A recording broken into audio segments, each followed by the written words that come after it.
195 grain burger in a 7 Rem Mag with N570.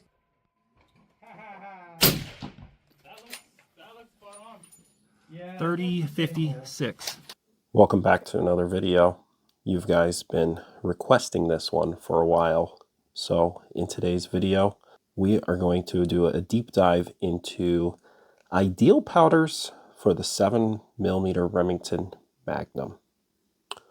All of these will do extremely well, and I'm going to show you what bullet weights and twist rates work best with each of these powders.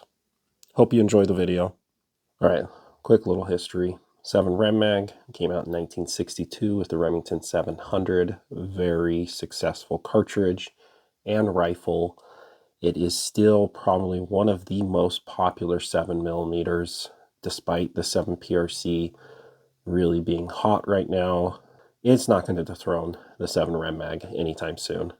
The 7 Rem Mag is just too good of an all-around cartridge. I gotta be honest, guys, when I first looked into a 7 Rem Mag, my first thought was, it's kind of like training wheels when you're wanting to get into the Magnum territory. You know, it's got power, but it's not really like an ultra Magnum.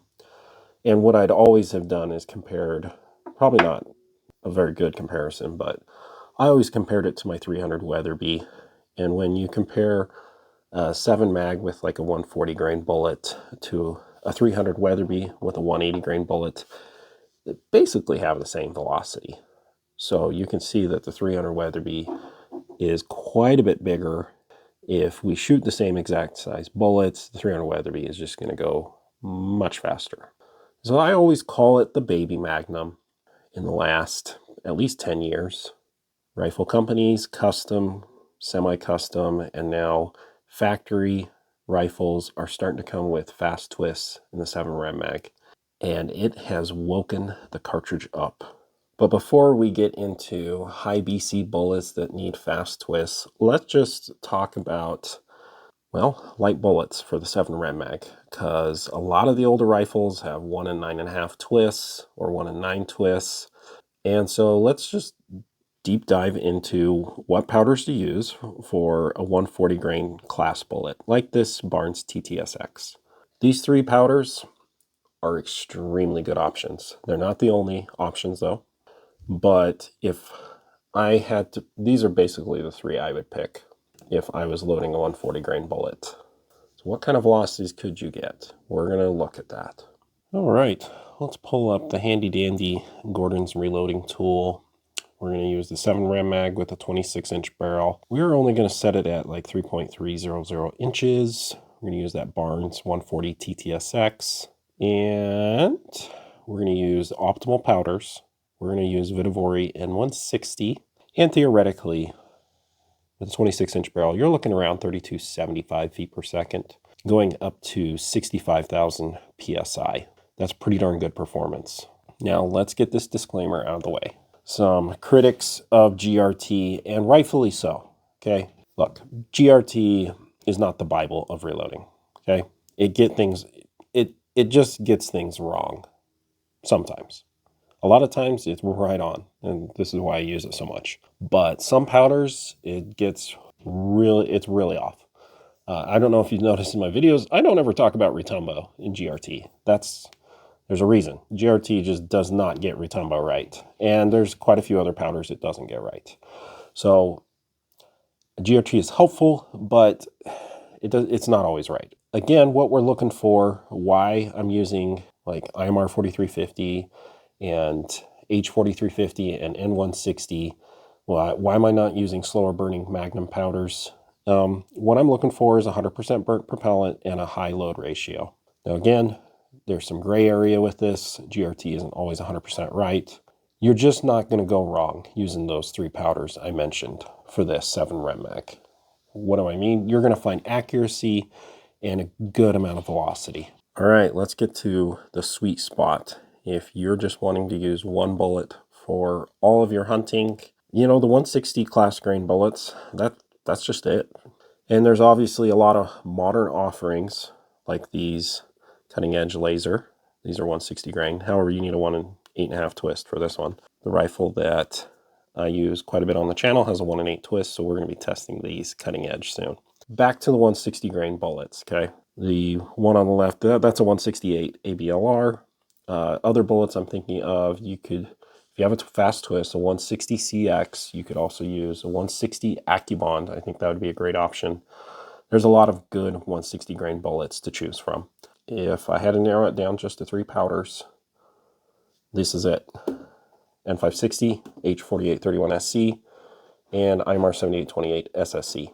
These two are much more available, so those are probably what I would recommend first. But if you've got a stash of IMR 7828 SSC, definitely give it a try. Awesome powder for 7 mag.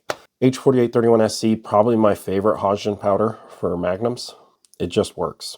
Super accurate. N560, another awesome option for 160 grain bullets. Back to GRT. This time we're using a 160 grain AccuBond for the 7 mag. Same 26-inch barrel. We are still going to stick to close to SAMI spec cartridge length. We'll change that in a bit when we go to a faster twist. And using IMR 7828 SSC, going up to 65,000 PSI. Look at that. 3,100, basically 3,175 feet per second for the 160 grain. That is pretty darn good. Let's talk about modern 7 Rem mags with 1 8.5, 1 8 twists. It really wakes up this cartridge. Starting with 175 grain bullets. Honestly, you could still use these 3 and they'd work extremely well. Still get you really good velocities like 3,000 feet per second with a 175 grain. Pretty easily with all of these powders. But what happens, instead of sticking to SAMI spec length, like this one, it kind of is close to SAMI spec length. Let's say you seed it out further. You, I don't know, maybe have a Browning X-Bolt or a custom 7 Rem mag. It's pretty awesome. You can step up in powder and get a lot better performance. So when we seat the bullet out further, we get more case capacity, and we can start using slower burning powders that will burn all the way because of the long barrel and using the right projectiles. H1000 I think would be a sweet spot with 175, 180, 190, pretty good. 195 and 565. It's basically a twin to H1000. Very good option. Now, if we step up to, sorry, I don't have it on me on hand, Retumbo. Retumbo would be a great option for the heaviers, like 180 plus. It's a little slower burning than N565 and obviously H1000. But if we're going to step up to something like N570, and these kernels are huge. Let me show you. So if you're going to use N570, you definitely, let's see here. Well, you can't really tell, but they're very big kernels. Moral of the story, we seat these bullets out further, we get more case capacity, we get more velocity by going to a slower burning powder. All right, I just want to show you visually what it can do when you basically modernize the 7 Rem mag so that you throat it out correctly, that it has enough free bore, you can seat the bullet out further. But let's just show what it does old school. Let's just say it has a 1 9 twist, so you can shoot this 175 ABLR. And let's just push it out to 3.340 inches, okay? Not particularly out very far. Top velocity, you're probably looking at 3,050 feet per second. And by the way, this is with IMR 7828 SSC. The powder for 7 mag, right? Really respectable, right? With 26-inch barrel. But what happens when we use all of its case capacity with the right powder? Let's just jump up to N565. This will be the exact same as H1000. They're almost identical in velocity. But when we seat the bullet out to 3.575, now we're looking at a velocity of 3,080 feet per second. It's a decent jump. That's 30 feet per second. It's not too shabby. Again, you can interchange this with H1000. It should be about the same. What happens when we go up to N570? We're still at that same cartridge length. Holy cow, though. 3,117 feet per second. You get at least 60 feet per second, close to 70 feet per second more when you're using all of the case capacity in a 7 mag with N570.